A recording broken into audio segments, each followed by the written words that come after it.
Did you miss me? When I'm back. You know who it is. African Ali all day. See, haters don't really hate you. They hate themselves because you're a reflection of them they wish to be. It's the boy with the accent.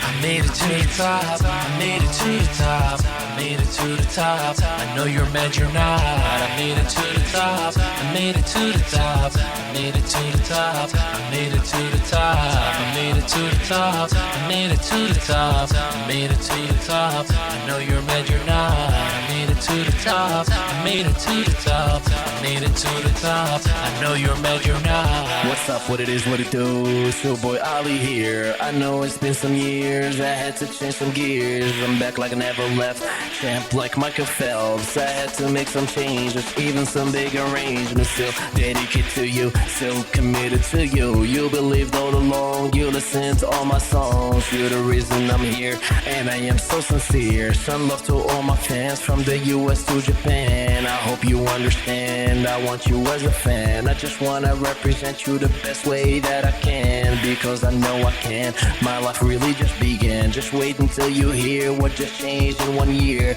No more 9 to 5, no more overtime. Just living a good life with my wife by my side. My mama's doing good, I got up out the hood, but still keeping it real. My new life is surreal. Different cars for different days, my accounts will amaze. My watch and suits are flashy, I'm looking so crazy. It's most definitely a blessing from our God that I get a chance to share this story with you in this song. I made it to the top, I made it to the top, I made it to the top. I know you're mad you're not. I made it to the top, I made it to the top, I made it to the top, I made it to the top, I made it to the top, I made it to the top, I made it to the top. I know you're mad you're not. I made it to the top, I made it to the top, I made it to the top. I know you're mad you're not. They say give me that, cause I give them what they need. It's like a chain reaction, like a wave in the sea. If they see it, then they say it. When I write it and they please, it don't take more than thought to have all that I need. I'ma make it to the top,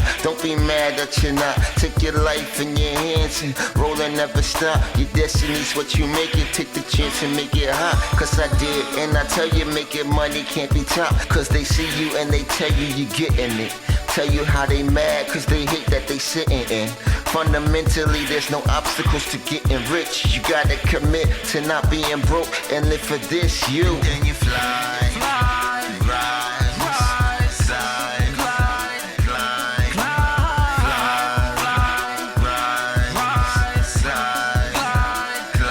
We going up. I made it to the top, I made it to the top, I made it to the top. I know you're mad you're not. I made it to the top, I made it to the top, I made it to the top, I made it to the top.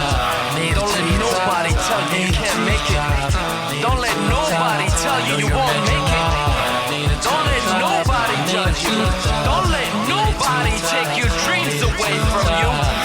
From homeless to success, I am a self-made, baby.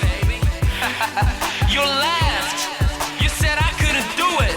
You said you only say me no English. 5 languages going strong. To the top, baby. I wave to you. And then you fly. What's going on? What's going on? What's going on, everybody? Ali Mehdaoui in the building with a brand new installment of the ME Show. You might have seen some shenanigans. We were actually jamming to an old school track. It's old school now. There will be new music coming out. But I got in the building an incredible, amazing human being that I'm going to really spend a whole lot of time. We're going to be reminiscing, and we're going to be splitting the beans, and we're going to be talking about some stories from back in the day. Many of you may not know about the history of this guy. He once upon a time, he thought he was a gangsta rapper, and then he realized that you were better than that. And the man that's in the building, in the studio with me right now, kind of helped me create a sense of an identity for myself as who I am as an artist. And we're also going to talk about life and different vantage points. And I do know for a fact that he's going to bring a lot of passionate points of his. He is a gentleman that I've known since 2002.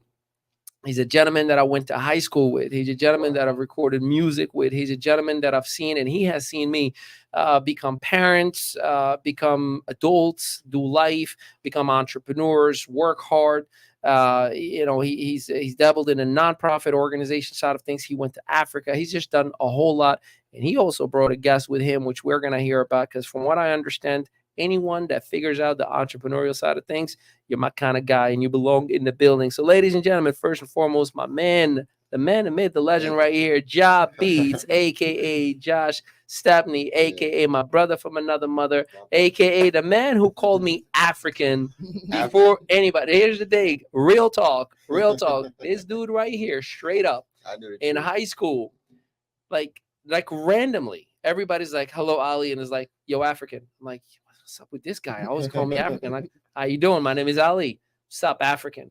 And I'm like, and then it stuck. When I started music, I used to call, Big Ali, and yo, African. No, you're African. You got to identify. You're African. Okay, right. This is before identity was a thing, right? Like before we identify as I use that from now. I identify as African. But anyways, welcome to the building, my guy. I appreciate you. I'm so grateful that we got to reconnect. It's always amazing how the microphone always connects us back somehow, some way. There hasn't been a single time in our 18, 19 years that we've known one another that the mic doesn't bring us back. And we got some exciting stuff going on. But grateful that you are here to the community of entrepreneurship. Tell us a little bit about yourself, because I want the world to know who you are as well, and then we can dig into a conversation and catch up with this dude right here. But let me introduce him. Yeah, you do it. This guy, my guy, is one of my most inspiring artists as far as in music. I watched this guy grow, and I've been amazed at how much he was able to accomplish. With just the little that we had, we were able to really make waves. And Rob has been, his name is Rob Nice, the producer. All respect to the man in the title, the producer. And Nice is what the track level is. It's way beyond what the average is. And I've always been like amazed at like the way that he's been able to capture the emotions, capture the people's dreams inside of music, and then translate that through beats. My issue when I was growing up was I didn't know how to make beats. And this guy actually mastered it. It's not. You did not do bad. This is the first time he tells me he doesn't know how to do beats after like 2 decades worth of music. I try. It's like a guy you've been riding with, and he's driving the car all this time, and then tells you like, "I don't have a license." There you go. That's what happened. Yeah, that's what happened. I didn't go to school. He went to school, graduated from Full Sail University in music production. He also has been acclaimed with music on the radio and all kinds of places. Yeah, he has a lot of artists he helped get to the top, and I appreciate him. The way that you appreciate me, I feel the same way about him. So that's Rob Nice, the producer. My guy. Well, just so you know, the camera's behind you, so make sure that people get to see you. So tell us a little bit. I'll dig into your story a little bit. Yeah.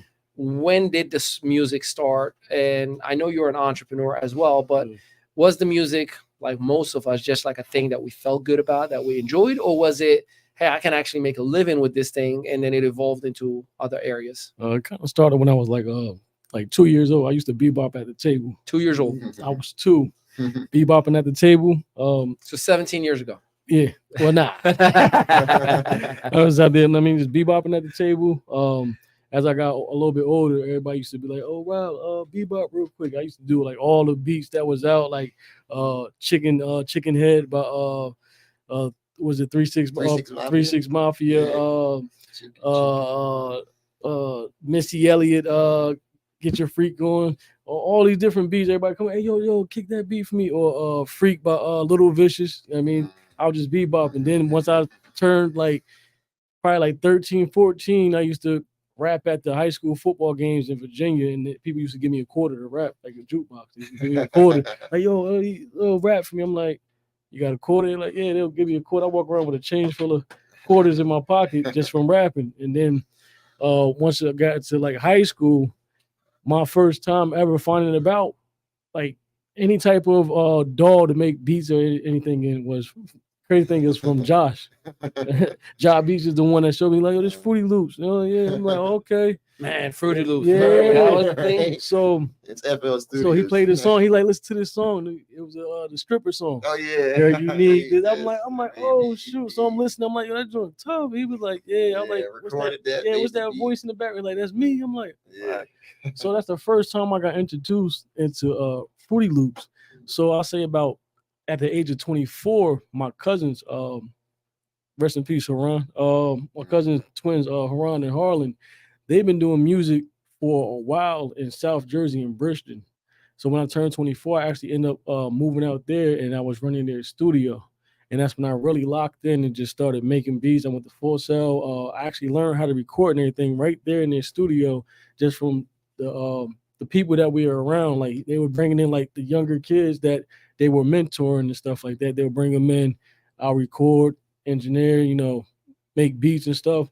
So over a period of time, I just was in there. Next thing I look up, it's 10 years later. I was doing every day. That's all it was. Wake up 7 o'clock in the morning. That consistency grows within you. Yeah, wake up 7 o'clock in the morning. Don't get done probably till like 1 or 2 o'clock in the morning. Wake back up at 7 again, just doing it over and over and over again. I appreciate that, because most people, I think most start from, mom's basement or, our own bedrooms, and then it just ends up being a thing that just stays behind us, right? Yeah. Me personally, the music, and this is why I always look for him. It's like random. Yo, like where are you? Like it's that time, right? Like I've worked with other individuals, and it was just like, right. Well, they touched up the song, they edited it, right? But it was never the emotional investment that I care about what you're doing. Yes.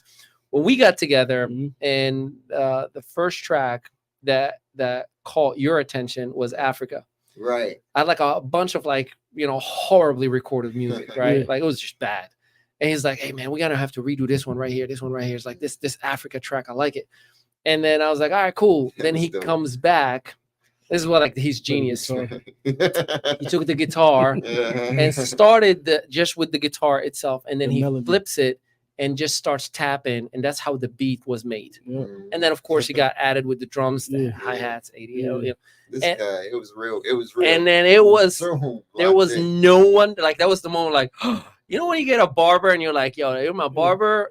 I'm not going to anybody else. I don't care if I have to wait an hour and a half, I'm waiting, right? Right. So that's Ja, right? Yeah. So it was unbelievable to see his creative genius, and whether you had a full-blown, state-of-the-art studio, or whether you had like a little 8-track, he figured out how to make it perfect. And I always appreciated that. Yeah, I always loved that, the being able to figure it out. But one of the things that I didn't have was peace. You know what I'm saying? I never had that grounding, that peace that I saw in like your 10 years there, and your 17 years, whatever. I never felt like grounded like that. So I think my connection with music, it was so sincere and personal that those times when I connected with people, it would be so inspiring because it was real. You know what I'm saying? And it's always real for me. You know what I mean? But this guy, what he did is he took that element that we shared in that moment, and then he applied it, and he stuck with it, and actually made a career in music out of it, where I was afraid. I got opportunities to get signed and all of that kind of stuff. I could have took myself to the. I remember there were few times that there were things that knocked on your door, and life happens. Rich, if you're still on the SoundCloud, look for another track, Africa, just to have it. And you got it still. I want to hear. Do I got it? I hear too. You know how you can have the feature tracks? You will realize only the Ja Beats tracks are the feature track. Everything else is in the bottom, the very, very bottom. Yeah. No, I have everything in there. So how many languages was on that? Is that one? No, universal. Universal. Yeah. The reason we called it, we don't say universal once on the track, but the reason we call it universal, music is a universal language. Yeah, I speak 5 international languages, so I can rhyme from Arabic to Moroccan to French to Spanish, and I just keep going back and forth. It's crazy, yeah. Which we can probably look into that as well. Yeah. So universal, that's another track, but again, no one identified it was never about like there's two parts of the music, right? There's the love for the music where you just feel good, and then there's the money side of the music, right? With Ja, it was always like, yo, we're about to create something crazy, and it's gonna be just for me and you. Yeah, that's what it was we about. all love it. That's You know, like that for real. That's And many times people like, you know, like I get tracks that people hear like, I've never heard this one. I got family members who have never heard certain tracks. Like I'm like, yeah, that was for me. That wasn't for y'all. That was for me. Like, you know, there's a painter that paints something and picture. leaves it as like, that's just for me. I'm not gonna sell that one. That's the and those are the masterpieces though. Yeah. Those are the pieces that when you die, they can bring them out. And I'll tell you this: if I play a track, if I play two different tracks, you will know which one is Ja and which one is Ali. Like you can tell from the context and the lyrics itself how conscious it is versus I'm just saying something to say something just to get it out, right? Like just to drop a 16, right? That's a good point. And that was you know, do you have Africa ready? Yeah, let's drop a little moment of Africa, and I want you to the genius that this guy is. And we're gonna dig in high school and all that stuff, but let's play a little bit of Africa and just to hear from the beginning, just that moment. And how I went from I gotta be a gangster hardcore, you know, all out, and then he's like, "No, I want a harmony. I want you to tap into that Africa." I was like, "Bro, like, what are we doing?" You know? No, Jay-Z not gonna like this. Listen to what he did.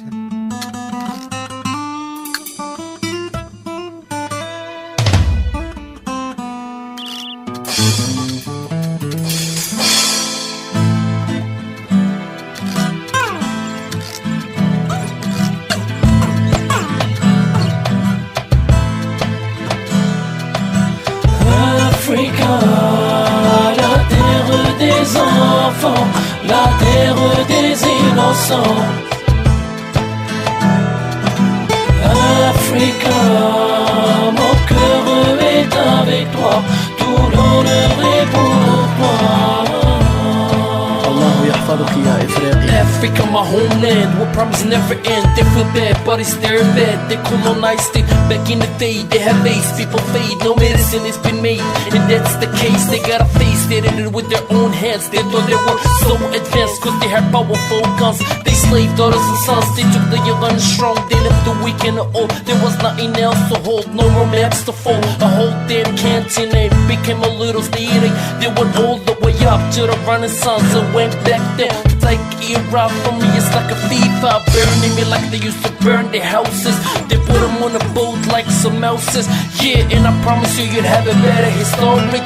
And I'm here with you to change the bad memory. Africa, Africa, let's go. La terre des enfants, la terre des innocents. الله يحفظك يا إفريقيا. Africa, mon cœur est avec toi, tout l'honneur est pour toi. Africa, such a Okay, that was you gotta pay. Yeah, that's a good one. So again, here I am, right? This is I'm 21, maybe 22. Yeah, I think I'm barely 21. And then you know I'm in Asbury, like, you know, but mind you, hold on, time out, because this is important. It's important, right? I'm trying to fit in for the first time. For the first time, I'm accepted for something that I realize I'm good at. Yeah. But prior to that, other than this, man, high school was terrible. You know, like it was just bad. Like no English, and you know, one half is like laughing at you, the other half is calling you terrorist. You know what I mean? Yeah. So that's deep. Because when I think about high school, the reason why I was so adamant about the African name, right, is because I was in so many, like first of all, I'm on the verge myself. I'm on a fringe because I speak too well to be gangster, but I hurt somebody. No, I'm soft. Right? No, I am soft. If vanilla ice cream was melting, I would do it. All right, I am soft, ladies and gentlemen. Okay.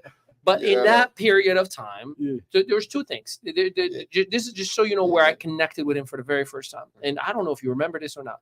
My first year in high school, again, fresh off the boat. My name is Ali. Year prior was 9/11. And I mean, it was terrible, bro. Like everybody would make fun of you. Everybody would call you terrorist. I was kids, you know, idiots. And I'm always picked on and whatnot, right? And then again, I don't know if this guy remembers. He was the I do. only one who genuinely just was a cool dude. And I'm talking about whether it was black, Spanish, white kid. He was the only one who was like, He was always like that. Though. "What up, Yeah. African?" And I'm like, I don't know. Hi, hello. He didn't know how to I'm take like, it. He I'm didn't know like, how to take it for a minute. hold on. Yo, what up? Right. That's what I'm supposed to, right? So you start to identify, like, okay, I connect with this dude, right? Yeah. And maybe I'm supposed to speak like this dude. Maybe Right. maybe this is who I'm supposed to be, right? Like I'm Right. connecting, right? Yeah. Then there was I forgot the kid's name. If you're watching this from high school, if I see you in the 20-year anniversary, I'm sorry, I love you. Oh, he's coming up. Yeah. He was picking on me a lot. Yeah. And then it got to a point where I was like, you know, he every chance he gets, like, terrorist this, terrorist that, making fun of me. Yeah. So I put him against the wall. I'm like, you know, I'm about to it was a moment where I was like, Yeah. it's all enough. Yeah. My man is like, yeah. I was like, Yeah. you like that? Yeah. You like that? That was good. Right. That's Okay. right. That was, yeah, really. Right. You're proud. Look, I was like, don't ever say. Immigrant 101. Immigrant 101. Real talk. So check it out. He gets my back just with just a validation. You did the right thing. Yeah. Good for you. And then basketball in the court. What's the court in In Eaton. Sitting Avenue? Maxwell? Maxwell Park. Yeah. Maxwell Park. Yeah, that's right. Again, I love Hood. basketball, but I never could figure, like, I would get nervous. Yeah. You know, and listen, I played and I kicked ass in basketball in Morocco. Like, I mean, you couldn't touch me in the streets.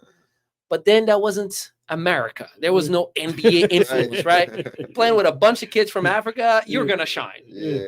So I come in here and it's like, man, I got to find my groove. And then we start playing for the very first time. And then, you know, He was better than me. I sucked. but I tell you what, when someone speaks life into you, bro, Yeah. That's a fact. you're untouchable. So he's like, yo, man, like, you got this. He will always, again, till this day, I ask myself, like, what did I do?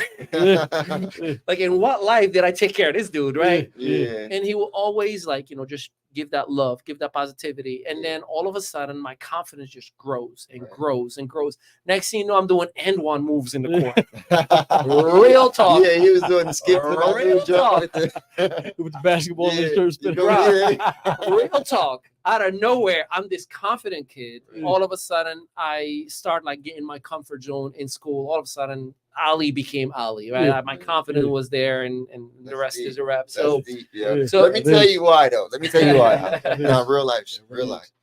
When I was a kid, I was raised to hate white people. Right?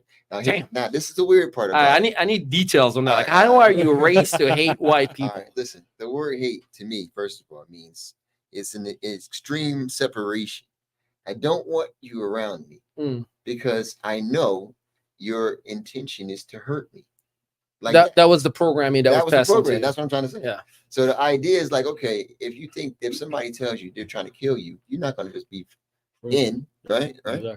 But I had to realize over time that not just I was lied to, but my dad was lied to, and his dad was lied to. Generations after Generation generations. after Yeah.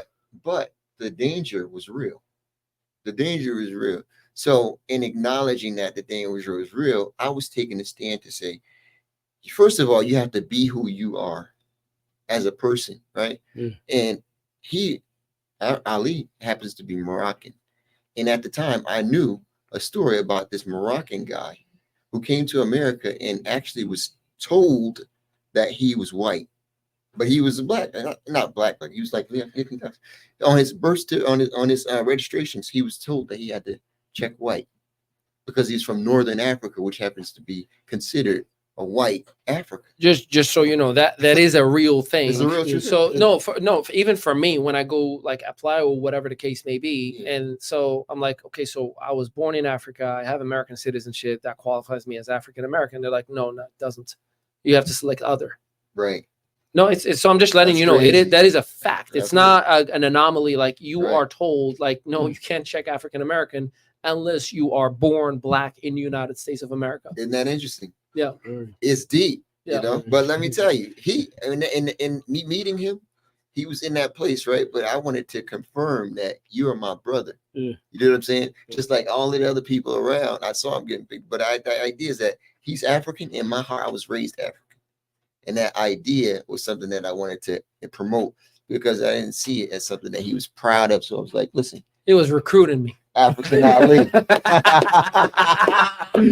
20 years later, like, what? Right. I am part of what? Right. Black presidents. Black presidents. Like that's it. Right. That's what happened. You know, but that's why I was so proud of him actually taking that name. Because to be African, it took me like almost 3 years to actually change. Like I used to record prior, but it was always Big Ali. Yeah. You know, and it was because I was inspired by Will Smith, Big Will. Big Willie. Yeah, Big those are Willie, cool. right? Those are cool. Always, that's all it was, right? And then this kid, you know, so like the moment we started recording, I was like African Ali. That was the rebranded. Stuck, you know, Your name African Ali. Yeah. Everybody, I loved it. You know. But yeah, so it's incredible to see again when someone speaks life into you, bro. Like the rest is and that's why I appreciate the moment he sat in here. This is the first time you and I meet for the very first time, right? Yeah. Like, nope, it's my best friend. It's my man. He's gonna sit on this interview, and I want his story to be told because it is a story that needs to be heard. It is. That's what he's done since 2002. You've always been that way. But that's what I'm getting at. So. But you guys are doing the work though. You came here and actually had discipline to make it. I have come. You know? I saw. I conquered. That's right. Hey, look, respectfully, I got to give him that. And you did the same thing with the industry. You know, and in this moment, I feel so validated because the intention was just that to bring people and make them feel more connected with who they are. Yeah. Because inside of myself, I didn't feel allowed to be who I was. You know, Bro, that is such a deep thing to say. Like, I need you to like, how were you not allowed? Was it just like an environment thing, or was it like? Because listen, I come from a lot of trauma from my parenting. that's true. I come from a lot of trauma, physical abuse, sexual abuse, molestation, like the whole nine. I grew up for a decade. Reason why I never went back to Morocco for two decades, and I'm scared. Wow. My son is calling me. I was like, Papa, when are you gonna take us to Morocco? Wow. This year, but we've gone all over the world. We've been in 15 countries in the last like 5-6 years. We going to Morocco, man. No, seriously. Is how he said. We doing it, you know? No, but I'm saying, or really, like. So I need to know though, like where, like, how do you feel like that? I wasn't allowed. Yeah. You know, it's a lot of trauma, and that's really why I work for APRA. I work to teach people about adverse childhood experiences, which is ACEs. And the idea is that the trauma that we experience in our youth, it can change and determine a lot of the negative outcomes that happen in our lives. But when I say I wasn't allowed, it's like, you know, being who I am is like, it's an event, you know, and the idea of being allowed to make mistakes and to learn and to grow and speak your mind and all those things. I felt kind of choked, you know, with my father and my mother, what they were going through. I don't know if you ever even got to talk to you about it, but yeah, when I was in high school, it was a real hell spot for me in the sense that before I met you, I was homeschooled, and I actually graduated high school at 16. You know, and that is nuts. You know why? Guess how old I was when I graduated high school in Morocco before coming to the States? Oh, guess. 16. Yep. Yeah, wow. Look at that. I'm telling you, yo. Go on. Yeah. So like, I'm serious. So I learned a few things. Yeah. I learned that you recruited me in the Black Panther, and I learned that we both graduated. All right, go on. Okay.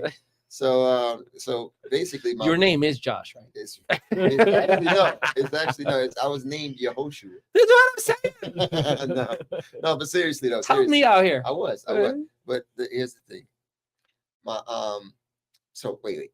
I'm gonna skip and I'm gonna talk to you about why I was choked. My mom and dad went to jail, and I was homeschooled at 16. I was homeschooled up until I was 16, where I graduated. When they went to jail, or 15.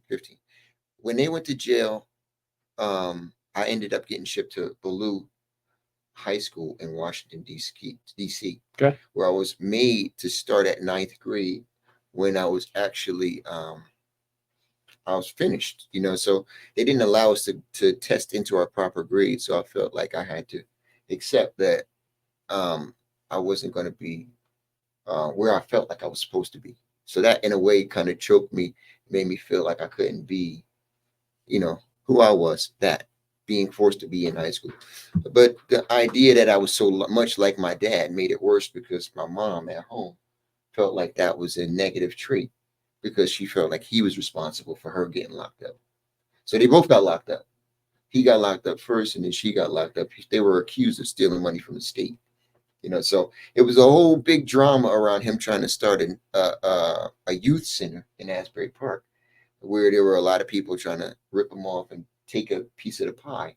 They ended up right into the Senate, right into the state representatives and stuff, lying, saying that they stole money. Long story short, there's a lot of confusion, but inside of all of that, we were taken right out of our community.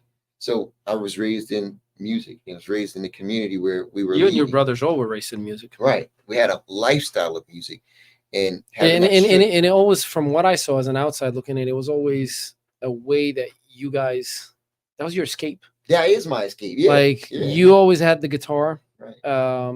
Your older brother will always be with the keyboard. Like no matter what, he's always relaxing with the keyboard or even the drums. And then your younger brother, he just raps. Right. Angry rap. He's always looking for, like, if I don't rap and really let this energy out, I'm about to punch something or somebody. Right. So shout out to your brothers too. Black Prez all day. Black Prez, the only label that I've ever actually called out loud in give credit to, and Jeremiah, I love you. Right. Jeremiah actually dissed me in one track. Hold on. I know he's gonna bring it Hold on. You already know. And I was dumb enough to diss back. We're not gonna play that one because that's in the past. That it was. No, we're not. Y'all gotta pay to listen to that. Anyways, Black President is my sucker. It's funny thing is, I genuinely wish there is a way to reconnect, because there are so many songs that were recorded that I wish I have access to. I know one thing: when we recorded Universal, he was upset. Yeah. Oh man. Because he wanted to be there for that track so bad. I wasn't even there. Can you look for Universal? I was jealous. Yeah, he wanted to be, and for the commercial break, we're gonna play Universal fully from top to bottom. Yeah. There was two things. He was upset that he wasn't in it, because he loved the beat that he put together, the composition, the lyrics, the flow of first time. I'm gonna go back and forth to the level that I'm gonna go. Like when I say I rhyme from English to French to Moroccan, you can't tell that it's I switch so hard. it. It's hard to do that. And then we shot a video to it, and he wasn't there, and he was even more mad. It's like it's like a double. Is like, you did what? Yeah. Like, so but that was the day. Anyways, we're gonna take a little break. We're gonna play Universal. I want to hear and that. we're gonna hear it. Everybody's gonna hear it, and we'll be right back after Universal. We'll be right back.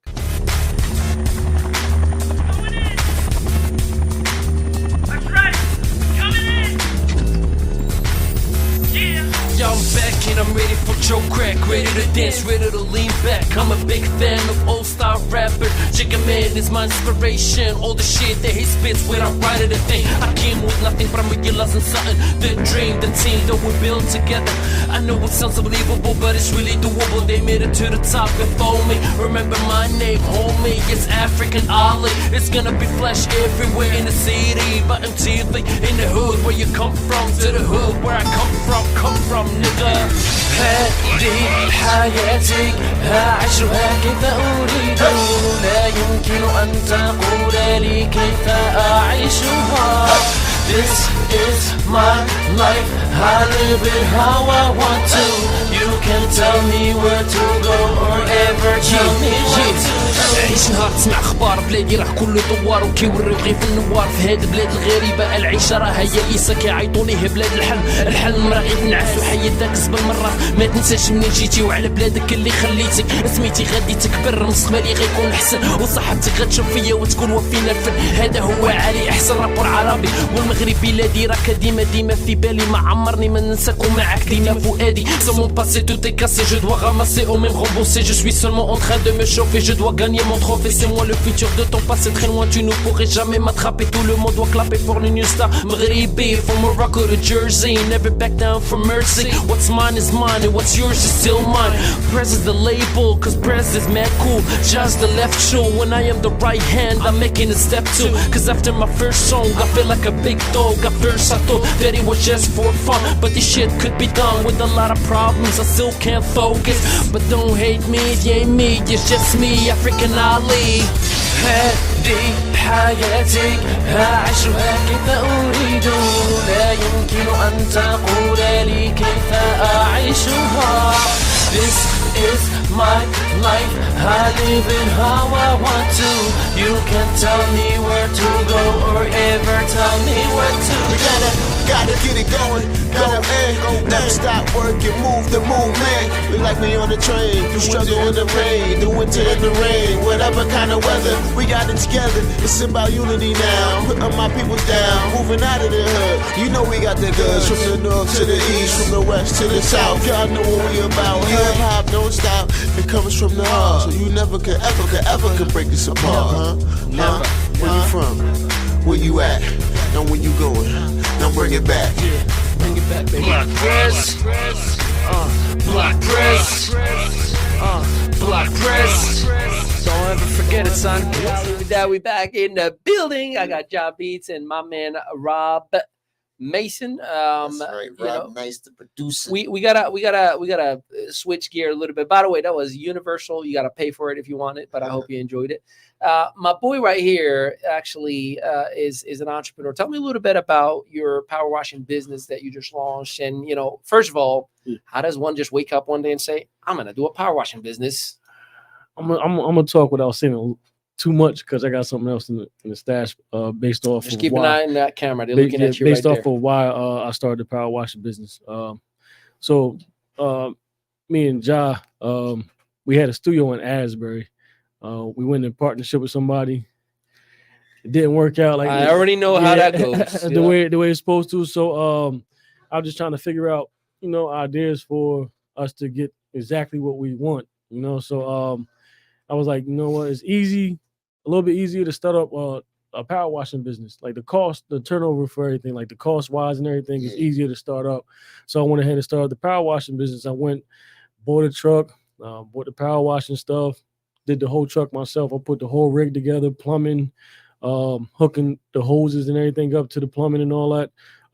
And then I just started marketing on my own. I just created a logo, printed out the logo onto cards, made little baggies, hanging them on people's doors and stuff like that, going door to door.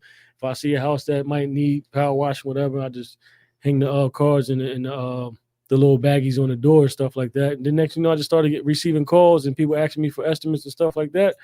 I brushed up on my knowledge of power washing, like the chemical wise, what type of surface I'm working on, what type of chemicals I need to use on the surface, the type of equipment that I needed to get the job done for what I was trying to do. I just went from there, and right now I'm actually working on a 2,300 square foot deck that I power washed. I'm stripping with the paint. And no experience prior to this, right? So the University of YouTube, University of YouTube. Man, shout out. I wish I have the button for the claps, but shout out to you, real talk, because one of the things that I talk to, there's a lot of excuses, right? People call them reasons, I call them excuses, right? There's a lot of excuses out there, like, oh, you don't understand, I don't got the money. All right, cool. Well, hustle up, work hard, double shifts, do whatever it takes, stop eating, stop smoking, stop whatever, stack up, and you can do it, right? So I don't care what you tell me. I was homeless and I made it to the top, right? And America. And the truth of the matter is, listen, I understand struggle. I'm not saying that struggle is not real. I empathize. I don't feel bad though. Like, you may be in a situation, but you don't have to stay in it. It's all about perspective. 100%. And guess what? Like, I used to feel bad for the person that had no shoes until I met the person that had no feet. Yeah, that's a fact. You can tell me I got no, like, all right, cool. Let's go. So kudos to you for figuring that out. how can people connect with you in Jersey if they want to, hire you to power wash? I have Instagram and Facebook as Robust Power Washing for both of those, and then I also have a website, robustpowerwashing.com. Cool. We'll make sure we put that on the copy as well. I think that's drive some traffic your way. Absolutely. Yeah, Appreciate it, brother. yeah. No, Appreciate it. without it. Listen, if we don't help one another, who is going to do it? That's Right. what we And always talk about all the time. That's what Networking. I'm Man. That's what talking it's about. about. Yep. yeah. No, 100%. All right, John. Let's go a little bit. It was a period of your life that you went on a rabbit hole of identifying what life means, what life is, where you want it to go. You even, were at one point heavy into politics, heavy into religion, heavy into what it means to, connect with a higher power. Who is the higher power? What is truth? What is story? His story, her lies, like all that stuff. I kept up with you, right? Wow, like I'm glad you did. I didn't so, know. kidding me? We all do. That's The thing beautiful. is, some of us don't have the audacity or the courage to put our heads out until recently. Like some of our episodes that we've been, opening up about, we came out and we're like, we don't care, we don't care if you missed it last episode. I'll give you some context to how I give you kudos and I commend you for being authentic no matter what. 2-3 weeks ago, the week before Memorial Day weekend, we went to Hurricane Harbor, took Sebastian, Isabel, wifey, and everything. It's fun. You saw the post, right? Yeah, I know you saw it. Yeah, I love it. So there's a whatchamacallit, a girl, right? Like, and listen, respectfully, beautiful girl, but she's wearing a thongini. And her, her thing is right in front of my son's face. He looks at me and he's like, yo, we looking at this or what? I'm like, pulling back aside and listen. And again, like I said in the post and like I said in the last episode, if I took my son to a strip club, then damn me. Yeah. If I took my son to a nudist beach, if I took my son to an area where it's inappropriate for a child, I get that. But it's Six Flags, bro. Like, it is for my child to have fun and enjoy. Like, I get it. You think it's okay to be progressive and, 2024. Bruh. Yeah. If you feel and she turned around and looks at me and smiled. Yeah. If you feel comfortable, and I'm going to say it again and again and again, this has nothing to do with LGBTQ or heterosexual. Like, I don't care what you identify as a cow for all I care. If you are okay with the idea that you are to be exposing yourself naked in front of a child, you are a pedophile, point blank, period. I don't care how much, we're in the beach. All right, great. There's a child right next to you. That's right. And he's staring at you, right? Like that is just my take, and I stand by it. And what I realize is when you care enough about something, you're going to say something about it, right? It's like almost that selfish, I care about it. That's why I talk about it. Yeah, and you should. That's what we always, I speak in analogies a lot, right? There was a dog that was on a Porsche howling the whole time, right? And then, this neighbor walks out every single morning and looks at him, goes back out, looks at him, goes back out. Then eventually he sees an old man sitting in that very same Porsche next to the dog. And then that guy goes like, sir, did you hear the dog? He's hurt. He's in pain. He's like, yep. He's sitting on a nail. He's like, okay, well, can you just like move him away from the nail? He's like, I do every day. He goes right back and sits right back on it just to howl again and again and again. Wow. See, that nail doesn't hurt bad enough. And many people are just sitting on that very same nail until it hurts bad enough, and then we do something about it. I had my own opinions and my own views, social, political, religious views. And I always do the Michael Jordan, right? Like, well, Republicans and Democrats both buy sneakers, so we ain't got to talk about it, right?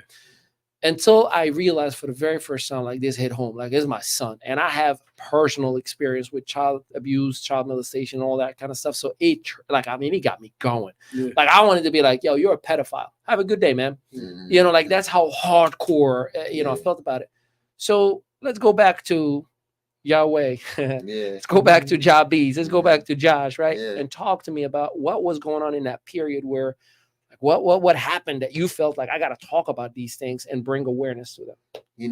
Well, in my life, it wasn't so much sexual abuse, but it was physical in the sense that, there's a certain level of whippings that you can give to a kid, and it actually makes sense. The way we grew up, yeah, Right, the little, way a we little, grew a up. little pow pow. Pow pows. That's Yeah. what I call them too. Now Yeah. I call them. But you know, when the community starts to look at you or look at me and say, "Hey, hey, you brainwashed. Hey, hey, doesn't it hurt what this happened, what that happened, what your dad did and stuff like what you know, the things that I was going through, everybody saw, but I didn't recognize it. So the aces or the adversity that I faced as a child, I didn't even really understand until I started to grow into who I am as an adult and recognize, oh, some of these things that I thought were normal weren't. Like let's say like arguments between my mom and father and like maybe abuse, slapping and stuff like that, or pushing and things like that. Witnessing it from as a kid, I picked a side. You know what I mean? Because you're And it there. makes you angry. Right. Guess what? I picked the other side. I picked my dad's side. It was like, Mom, you deserved it. Mm. You know what I mean? Yeah. Which made it even more hard for me growing up, because with that type of attitude about your mom, right? Oh, a little long, great. With that type of attitude about my mom, it created a lot of spite, you know, because I'm like, you shouldn't have did that to dad, Mom. You deserve it. You know, not realizing, Which raises you also as a man looking at other females Right. in that very same predicament. Like, Right. I'm supposed to discipline you because that's how it's supposed to be. exactly. Bruh. Exactly. Yeah. So it was a mind screw. Now I get we connected in so many ways. Right. But That's- what it inspired me to do was to really find a way to understand it. So with my relationship with God and my relationship with my father, he was always into the church a lot. You know, he ended up becoming one of a leader in the oldest black synagogue in America. And the synagogue is called Commandment Keepers Beth Hatifala. It's Commandment Keepers Ethiopian Hebrew congregation, Beth Hatifala. So it's house of prayer, long name, but the idea is that it was black people who established themselves as Jews in Harlem long before anybody ever even thought about it. You know, I grew up in that community. I also grew Bruh, up just in the Christian fact that you community. said Ethiopian. Yeah, we got our charter.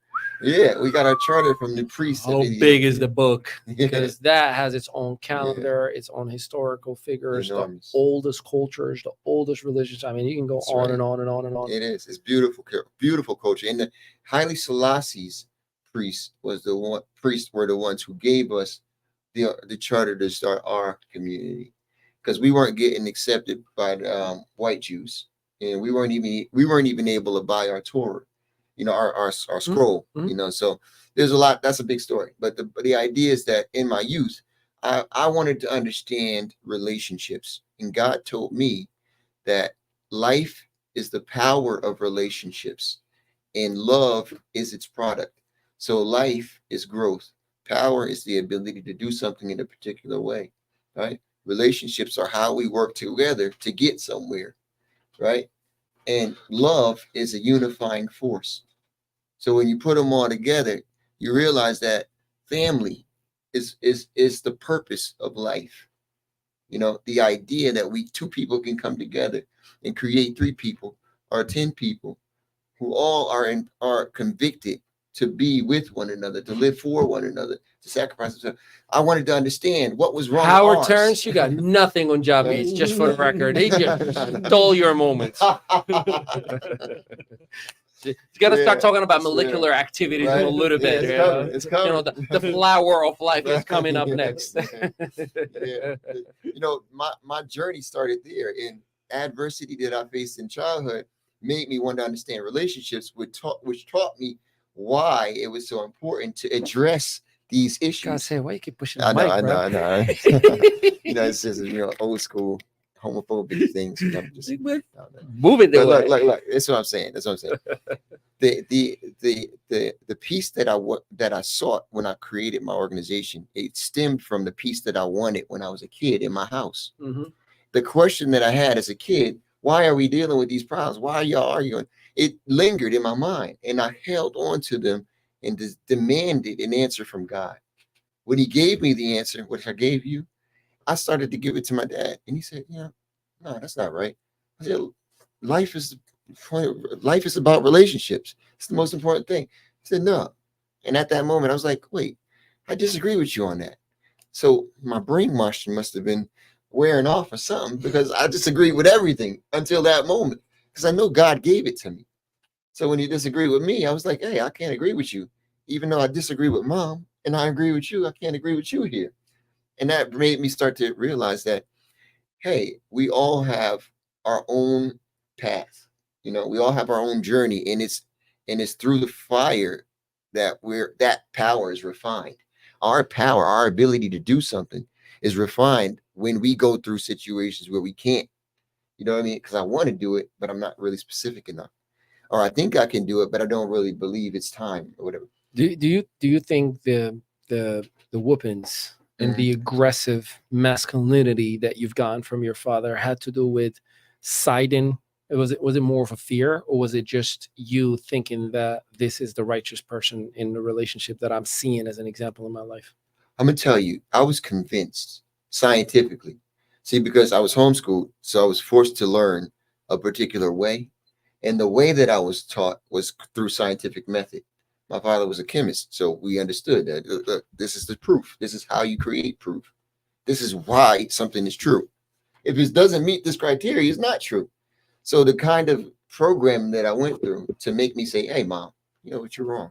It was from logic, from a logical standpoint, and I didn't grow to learn that that's wrong. That was wrong until I had gotten married and realized that women don't operate on logic. So Women are emotional. right. Yeah, So you they can't speak really in emotions. Yeah. yeah. How is your relationship now with mom and dad? Oh, it's really good with my mom and my dad and I. I still love and I cherish what I have, but the trauma that he put himself through after all of that stuff that we went through, it's put him in a place where it's hard to even connect.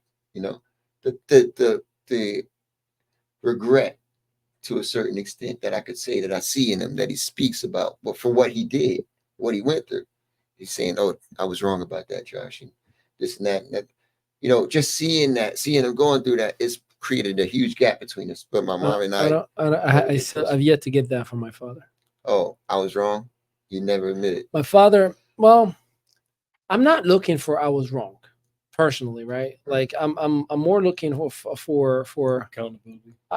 it's not so much that, like I went through a year and a half of therapy of just I hit the couch and I needed to be at peace that ain't nothing wrong with me. Because the whole time I blamed myself. I'm the reason that my father and my mother divorced. I'm the reason that my father went and remarried somewhere else. I'm the reason that my mother went to America and left us behind. I'm the reason. Like I grew up with that mindset, which always, even when I would get love from Josh back in high school, I'm like, yo, what's up with this dude? Because I'm looking for the bad guy. Right. I'm the reason he's gonna hurt me. I'm the reason, Mm. So I think and I communicated that I'm looking for just I understand you. Yeah. I got you. You good. Like I still find myself as a 38, almost 39-year-old man. Y'all thought I was 27, right? You're cutting down the weight. Yeah. It was I still find myself looking for, Dad, are you happy with me now? Are you satisfied? Am I good enough for you? Like my drive, bro, like I will go to like travel the world and I would make it a point that I call him on FaceTime on that best moments of my trip. Right. Just so you can see. Right. And, and if I don't get like, man, I'm so proud of you. I'm like, you did it. You're good. Like, I'm like, he doesn't care. It destroys me every single time. And it's a work in progress. And from what I learned from therapy, you are reliving your father's trauma and your trauma from your past, because trauma is just pain relived that we had in the past. Anxiety is fear of what could go wrong that would never actually happen. Right. So what I learned is living in now, and my therapist, shout out to her, she will always say, I'll come in and I'll complain about my father and how the family doesn't care. Nobody comes to visit the kids. And she was like, well, just out of curiosity, like, how are you doing right now? I'm like, I'm good, I guess. She's like, great. She was like, what kind of shoes are those you wearing? I'm like, why? She's like, I'm just wondering. I'm like, I don't know, Jordans? She's like, great. What kind of watch you have? She's reminding me like, bruh, Good. you complaining about? Right. Good. Focus on the good that you have right now. Ignore the past and the past. Ignore the future of what could go wrong, because you're creating something that's not there yet. That's right. And and that's why I ask, out of selfish curiosity, like our things with dad and mom. You've known Josh for 10 years now, right? Well, longer. Way His longer. dad was best friends with my dad. Yeah. So Yeah. talk to me about how you've seen his progression and change and growth over the years. One thing that I kind of identify with, and I'll come back to you in a second, but tell me how you saw Josh growing up and how has he evolved? Like, because he's gone through some stuff too. Oh yeah, shout out to all mental health professionals, please. We Facts. gotta respect that. He definitely came a long way. But Josh always been Josh. The situations where he was talking about, like, I don't think he really let people see that side of him and what he was going through, because he's always like that, like you said, that person that's like, hey, yeah, you can do it. He's always been that type of person. So he really don't show that side to, like, of what he actually went through. He always like kind of smiled through it. Like, He gives what he wishes to receive. Right. Exactly. Exactly. That's exactly what it is. So he definitely grew. Even to this day, like with the studio thing, we can do this, bro. He's just always been that person. You know what I mean? So to me, it's like Josh is kind of still the same, but just older now. You know what I'm saying? Like, that's the way I look at it. He's still the same person. Just for the record, I'm never growing up. I don't mind getting old. I'm never growing up. One of the things that I learned is so we all have like the little trick to distract us from like a trigger. Yeah. I identified again through therapy is I joke a lot. When I joke a lot, there's something that's in my brain is like, something is off. You're about to cry. You're about to get hurt. You're about to hurt somebody. So obviously you guys can tell I mess around a lot, and that's and It's again, super cool how you can acknowledge that though. well, that's super therapy. That's therapy. super evolved. So bro. if you identify, so some people look at their scars and they're like, look, I've been hurt. I look at my scars. I'm like, yo, you can't hurt me. Look what I've been through, right? So identifying out loud, your scars are superpowers. I got superpowers right now. Like these bullet wounds, they're not pain. They're just showing you how strong I really am. Right. So did you catch a spidey sense just now? You want to ask a question? I had a question. For you, growing up in a predominantly Christian Black community. Mm-hmm. Was that somewhat of a discomfort for you? And I'll tell you why. Coming to the States right after 9/11, it made me sometimes want to be like, I wish I could tell people my name is Al.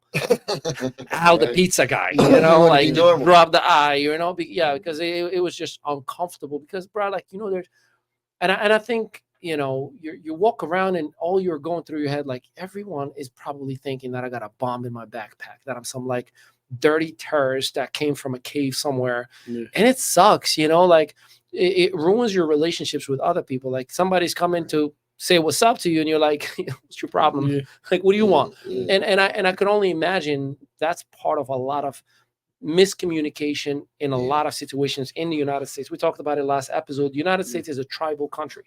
You got the Jewish community, the Black community, the Spanish community. There's a lot of that. And, the white community always gets in trouble if you say the white community too. But I love you too. But I'm saying, so talk to me about your experience with the battle of the personality, right? Like it's like Ali was supposed to be hardcore, while I'm like, I am a softie. If these guys really find out, right. Was there a battle of personality between the faith and the social visual, that everybody, very real. It's a very real battle, very, very real battle. So just to give you some context, and I don't really don't push the mic. All right. I don't get to talk about it much. I don't get to talk about it. All right, talk to me. Faith. So what happened? What had happened was what had happened was all right. Look. My mom and dad, right? They had my older brother Jerry, right? And then they separated. They got back together, and I was created, and I was in my mom's stomach when they got married. right? So I was considered a love child, and inside of that concept, I felt very secure, and I felt happy. I felt positive, and all of those things, right? So the Christian community that we grew up in was very, very in love with me because I was a very good singer. I was very exuberant, very, very good. You were in what the was the church. designed perfect avatar for the Exactly, community. Yeah. exactly. Look at him. He's so perfect. Right. Yeah. Singing my ass off and all that. And this is the interesting thing about it, because in the Christian community at that time, there was an enormous conflict because well, I'm gonna be straight with you. My dad was the musical director for the church. Mhm. And the issue at the time was that there were a lot of homosexuals coming out in church. So they would say, "Hey, I'm gay," and then the church would, kick them out of the choir, take their positions and posts away. You can't do it, and you can't be that in front of the kids. You understand? So inside of that community issue, right? I was perceiving that because some of the best singers in gospel were gay. You know what I'm saying? They still are today to a certain extent. A lot of the best singers are still gay. But the idea is that, like, in that moment in history, I was being born as a love child into a Christian community that was starting to face the idea He's of pushing the mic. that was starting to face the idea of Put a sign on that wall. Right, Don't push the don't bike. push the right. Go on. So so that was one conflict there. So you have Christian community, you have me being a great singer, wanting to be a great singer, seeing all of the great singers as gay. Which is the homophobia part that you were talking That's what I about was saying earlier. exactly. Because I was raised to say that's wrong, and I told you I was taught scientifically. Yeah. So when we think about my dad's scientific approach to explaining to his sons what's homosexuality in 1998, 94, 95, before it was a big thing, I was sat down at a table. No, not in 88. It was later when I was sat down at the table when we had the conversation. But the idea was that I sat at a table and I had to do an actual report on homosexuality. What is homosexuality? Exactly. And did my report, my conclusion was homosexuality is not actually sexuality, because the word sex requires that there be a penis and a vagina. Yeah, a male and a female Right. element. Because the word sex is required. Sex. Boom. So what is sexuality? My conclusion was it's mutual masturbation. It's a situation where we come together and know two men can masturbate each other and receive pleasure. So that was the conclusion. And in that science, right? You can't go that way if you want to be righteous, because God says that a man and a woman are supposed to be together, not a man and a man. And if you're just masturbating, you can't create life, and you're putting your seed on the ground, which would be a violation of God's law. And other. So the inside of my mind, I was boom. I will never be gay in my mind, right? And the reality is that everybody around me has all these gayness, all of this gay stuff going on. And the music industry, I want to be in the music industry. Everybody in the music industry is gay. Everybody that I liked a lot, all of my idols in the community, they coming out gay and all this kind of stuff, but for me, that was the biggest conflict in the Christian community, because these are people's grandkids. The mother of the church, her grandson is the best singer in the church, and he's gay. Or he doesn't come out until people know, and then he's shown to be gay. Then he gets kicked out of the choir. Then he goes to the record labels. Right? He gets a deal, and we all happy for him. But no songs ever come out. The best singer I've ever known. No, not one album. Never released. He comes back to the hood. Never did anything with his music. And it's just adding into that stigma in your mindset. Yeah. So you got the Christian community, and you got the Judaism Minnesota that I was raised with too. And they named me Yehoshua. So that which was your Instagram handle at one point. Yehoshua. I'm telling you, I've been pay attention. You are bro, yo. I am a plug. You the bro. I am a plug. So I mean, the Yehoshua thing made me feel like I had to do right by God. You know what I mean? And the name is a lot of pressure. But then the community and the conflict that they were dealing with made me feel even more, I call it cognitive dissonance, where you hold two competing ideas in your mind at the same time, and it causes you physical, emotional, psychological pain. It's literal discomfort, because you're trying to say, hey, I love this woman, but I can't stand this bitch. You know what I'm saying? You know, sometimes you feel like that, and I'm sure some people could relate to that. But the idea is that those conflicting ideas in your mind will cause you sickness, physical illness. Eventually, the situations that I saw in the community caused me illness in myself, which is why I ended up going into my rabbit hole. Because, you know, after being shooed out of that Christian community and ignored by the Jewish community because my dad and mom went to jail, I felt abandoned.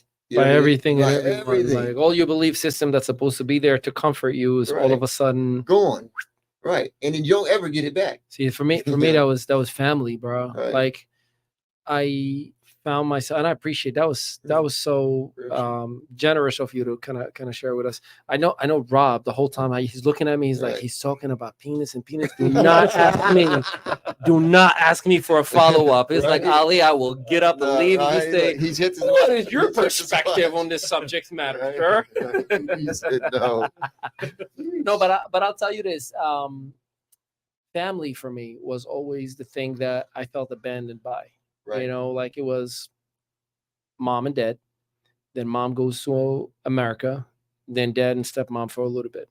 Then mom comes back and dad leaves with stepmom. Then mom leaves again. And then we're back to dad and stepmom. Then the homelessness kicks out. There's nobody.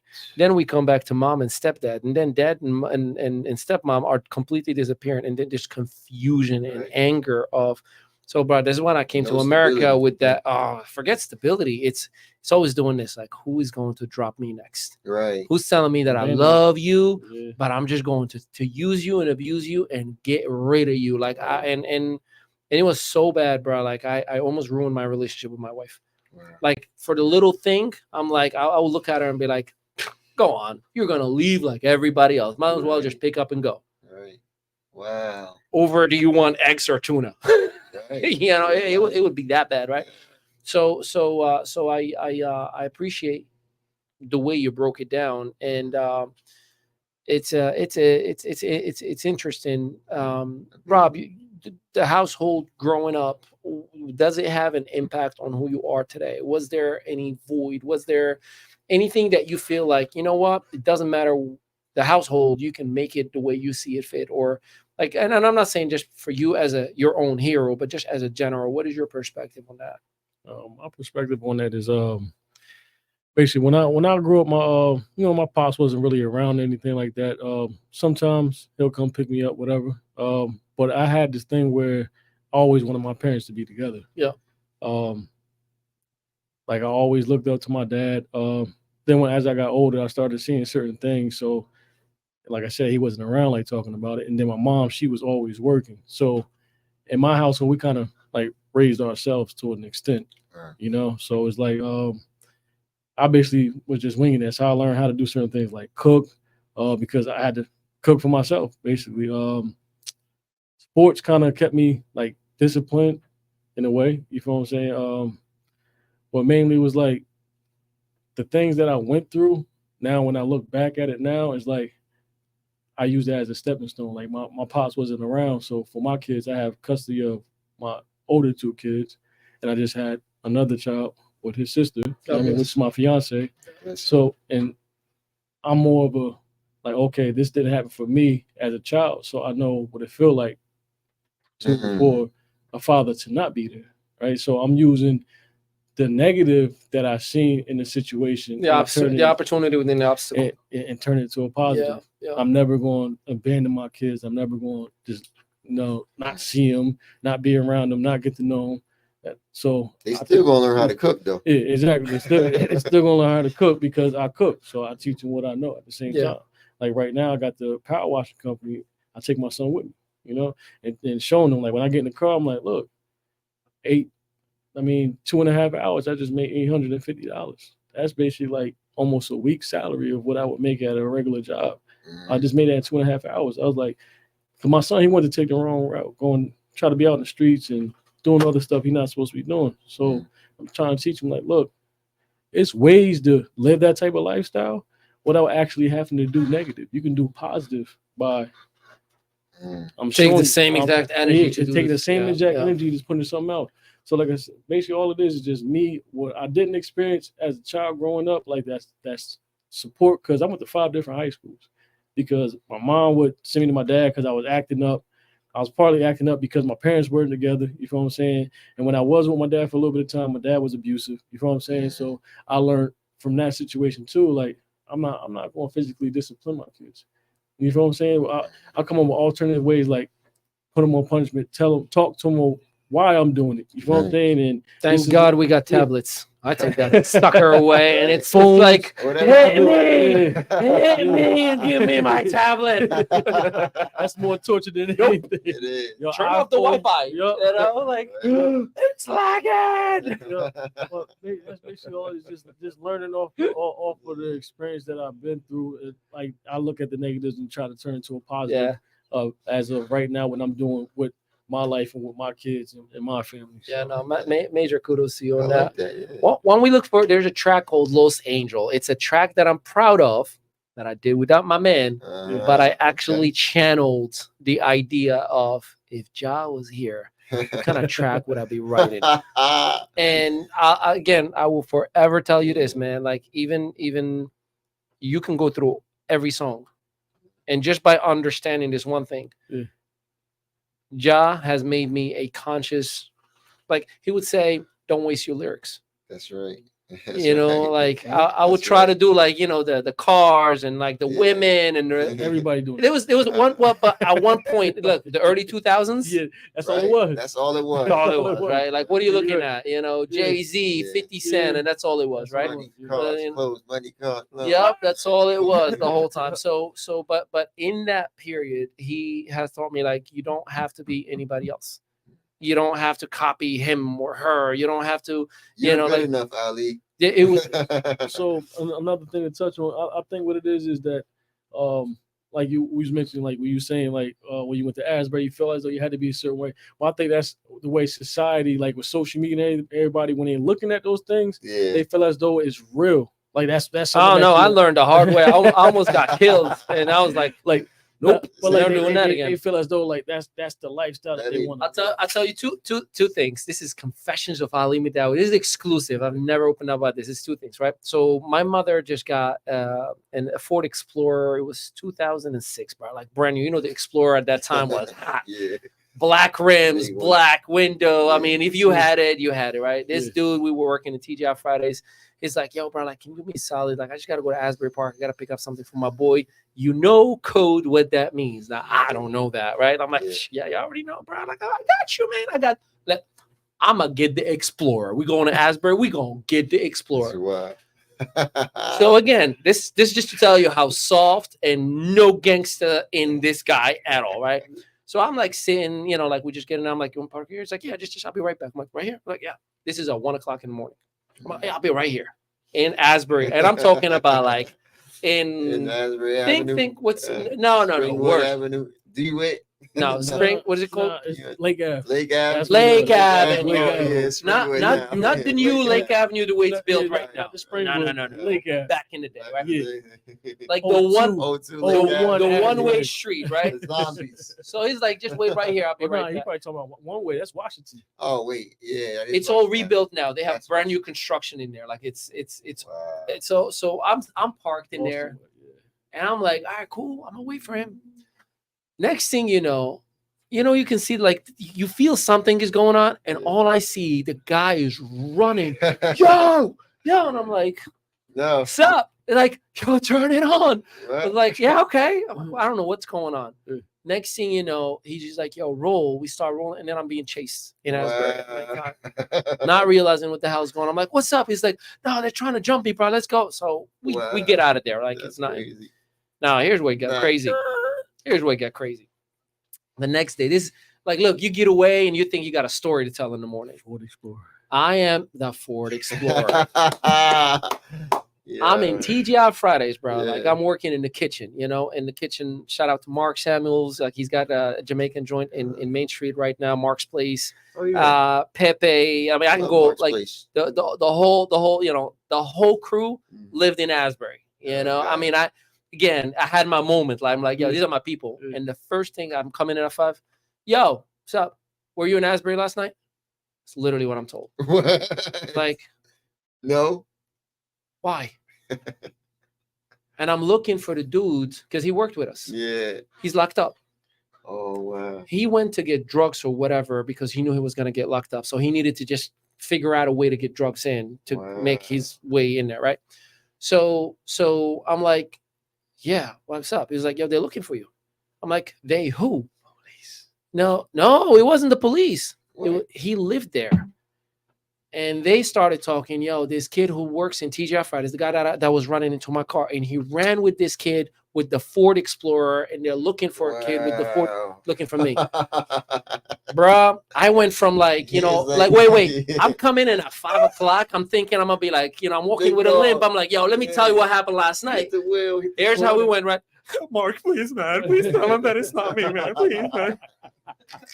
Real quick. It was never me. That's funny. I would never do that. That's So funny. Mark had to have a conversation and be like, yo, listen, he got played. This dude just, you know, he didn't know. He's a kid from Morocco. He's a good kid. Wow. So that was the first time I realized don't ever try to be something you're not. Don't do what you see in the video. Yeah. Don't do it. Now, the reason this was a confession, ladies and gentlemen, because I've been telling the story differently all these years.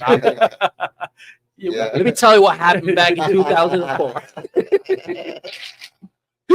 Anyway, I can see you doing that. We're too. really right, happy. so that was the first confession. Here's the second confession, right? This guy, Tom Acquisto. Tom, if you are anywhere, I'm sorry, this story's got to come out. Tom Acquisto comes and gives me like this like big flower of weed. And he's like, yo, it's Canadian this, it's Canadian that. Like, it's expensive. We're going to sell it. I'm like, we? He's like, yeah, bro. I was like, you know, we go to the studio. You know how many people want to buy? I'm like, yeah, let's go. 100. I got you, man. You know, I just recorded a diss song with this guy in the hood. I got this. Woo. The first place we go, and this kid is like, yo, this legit? Yeah. Hold on, I'll be right back. Yo, I ran out. I left the weed. Got the gun? Yes. Wow. I left the weed and I bailed. He threatened him. Yes. Because I'll tell you why. You don't cock a gun right there. I don't know anything about weed. Right. But all I knew that was sage. K2. Right. Oh man, that would have been worse. Could have been K2. It was sage. You know, how do you? Oh, that's what it was? I don't know because I have no That's why- idea. I am getting myself in a position to try to impress someone who doesn't give a damn about me. At all. I left. Then I come back. He's like, yo, you sell it? I was like, how much? How much? No. How much? Am I supposed to bring back? I gave him $150. You know, he goes like, yo, you're supposed to sell it for more. I'm like, well, listen, this is what I got, but don't worry. I'm working tonight. I'll make up the rest and I'll give it to you.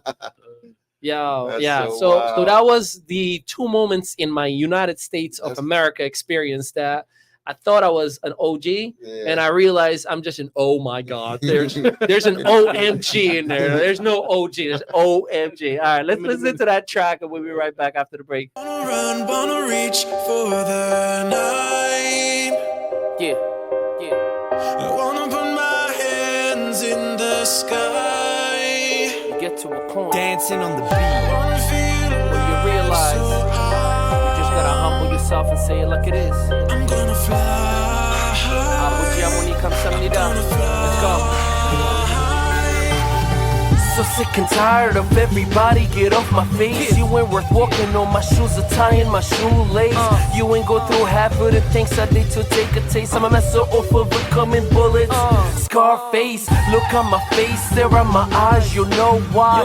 You see the veins, full of pain, full of sorrow. Hell yeah, our struggles from now, it's only extortion. No more emotion, no motion, only creating commotion. With credibility, #1 leading the whole nation. Yeah, I know for you it feels like an abomination. Get used to it, we'll be here for generations. Mehdaoui in the present, this thing with no expiration. Young me, no plan B, so let me be. I chose my path, don't speak to me and listen stacks. My accolades, they ain't fictions, they are actual facts. As matter of fact, Google the writer or the track. Wanna reach for the night. Whoa, whoa. I wanna put my hands in the sky. This guy. I wanna feel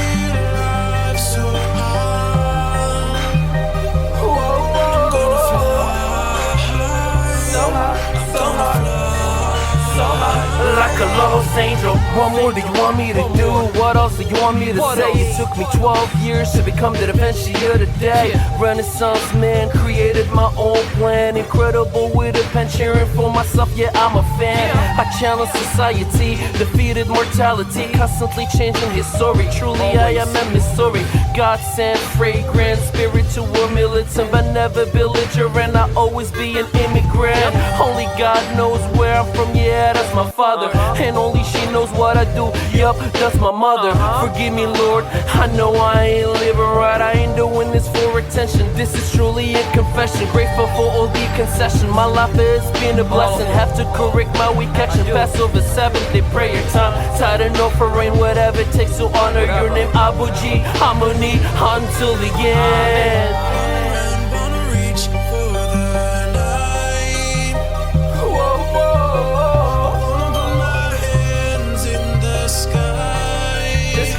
This guy.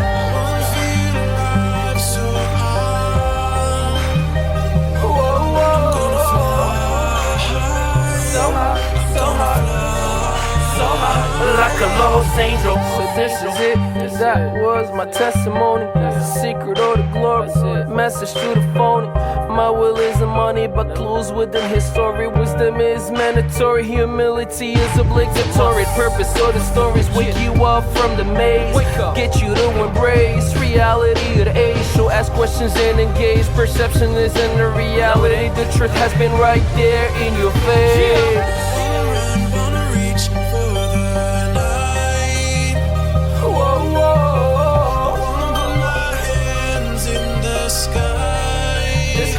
This guy.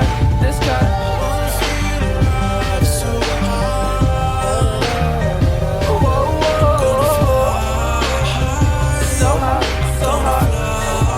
high. Like a lost angel. All right, we're back. African Ali in the building, aka Mr. Mehdaoui for most of the world. Yeah, you're seeing a whole different side that I haven't shown in forever. As a matter of fact, I deleted a lot of my stuff from YouTube. Oh gosh, bro. Like I would have like, I got a song, what's it called? I had so many songs that I can even like angry gangsta wannabe songs, like I got a song called Straight Stunner. Like, I mean, straight up, I'm like, what are you stunting on? Like, like, what is up? Come and kick it with me. Who are we? Like, I go nuts. It's a club banger, but what is up? What is up? Yeah, profits, Right, but anyways, yeah. So that track was recorded in, what's his name? In Long Branch, Broadway. Oh, Strike Force. Strike Force. Yeah, he used to have a studio back in the day here in the basement in the building where we are. Shout out to Cali and Cali. He doesn't do music anymore. I hit him up many times, and he's all but he focuses a lot on his e-commerce. He sells a lot of sneakers and all that stuff. So shout out to G. Definitely delivered. Many times came through for us, but. Yeah, next time I'm record that one. We're gonna do that one over there. So whatever. That's a good one, though. Whatever you say. Yes, whatever you say. I'm looking forward to doing B-sides to all the different tracks that we've done. But all right, let me get back into this conversation. So what do we expect for Job Beats? And this is where you manifest, and also we hold you accountable. Meaning, whatever you say right now, in a year from now, it comes back in memories. And then I'm like, yo, remember what you said a year ago in the interview? Yes. So talk to me. What are we expecting from Job Beats, the monster? More fire. No. Talk to me. Everything is good. Everything is up. I'm in the moment right now. I'm actually launching an initiative. It's built around suicide prevention. And the mission is to motivate people to acknowledge first and then utilize the resources that we have in the community. Right now, there's been a large push for Black mental health professionals and everything, because we're underrepresented in the field anyway. But the idea is that suicide has now become a very, very mainstream conversation. We have since COVID, the numbers are really, really ridiculous. Even before COVID, it was crazy. But the idea is that I want to start to promote the local resources that we have for suicide prevention. Also, I wanted to promote the idea that we have a new national hotline for suicide prevention. It's called it's 988, like 911. It's a new national hotline, and if you're dealing with suicidal thoughts or ideation, it's a resource for anybody to be able to call at any moment. And I want to promote that it's available because I haven't seen much about it promoted, and I've been really working in the trenches with people dealing with this issue for maybe about 13 years now. I've been trying to focus on adverse childhood experiences, toxic stress, and those types of issues. Even racial reconciliation, I've done some work there. Also restorative justice, people coming back from jail and all of that kind of stuff. So, but like I said, right now we're promoting suicide prevention, and we want to promote the national hotline where me and Rob, he has a company called Black Wing Entertainment Productions, and we want to work together to create albums that share the story and the narrative that there are people who are desperate and need the help and need to be checked on and need to be just heard, and need security, but we're not really encouraged to look for that kind of help. Thought it was crazy, you pushed out of community circles because that was me, bro. I think I projected my own helpless mindset onto others. Every time I would hear, like somebody talk about like, therapy, I'm like, therapy? Like, what am I, sissy, bro? Like, Right. I'm a man, like I sell weed and I see guns. He said he sees guns. Yes, that should have been like a meme right there. I see guns. That should be a t-shirt. I sell weed and I see guns. Yes. Sure. Anyways, it's a You kill me with that. yeah, it's good times. This is how it is always whenever we get together. You gotta avoid the suicide. No, but real talk. It's I think a lot of people push their own insecurities, their own fears onto others by giving this persona, right? Like, I don't need no therapist. I don't need this. I don't need, and that was me. Until 2 years ago, wifey and I don't know what we even were arguing about, and then all of a sudden I'm like punching walls and like taking the whiteboard from the wall and throwing stuff and like screaming and walking outside, and like and I am the most calm, collected human being you'll have around, and just lost it. It's like somebody turned on a wrong fuse or whatever, and my son saw that. It's one thing you act up and you calm down, right? It's another thing when your son sees it. And he saw it. And I came back and, I realized that he saw me because, so I'm in the upstairs and he just ran out. So cooled myself down, came back, went upstairs, and, you just see him sitting and just kind of like doing one of these. Like, am I in trouble? Are you mad? And he's not crying or anything, but you can tell he's shook. Yeah. And I just, I knew what I did. I apologized, bro. Like, I cried my heart out to him. I'm so sorry. Because for the first time, I was like, I did exactly what I hated my father doing. Wow. Yeah. Oh, yeah.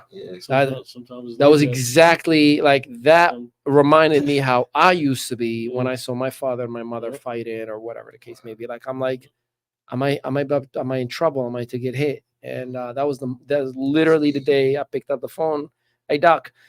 Something is off. Like, I don't know. She's like, okay, do you feel like you're gonna hurt yourself? I'm like, how I was feeling, I don't know what I was feeling. I wanted to just end it. Yeah. She goes like, okay, I'm gonna ask you again and watch what you're saying, because if you say you're gonna hurt yourself, I have to make a whole different phone call. Yeah. I was like, no, I'm calm and collected right now, but I hated what I was, and I didn't hurt anybody and I didn't hurt myself, but I am not that guy. And therapy started a week later. And let me ask you a question. Yeah. Would you have gone to therapy if you had that had not happened?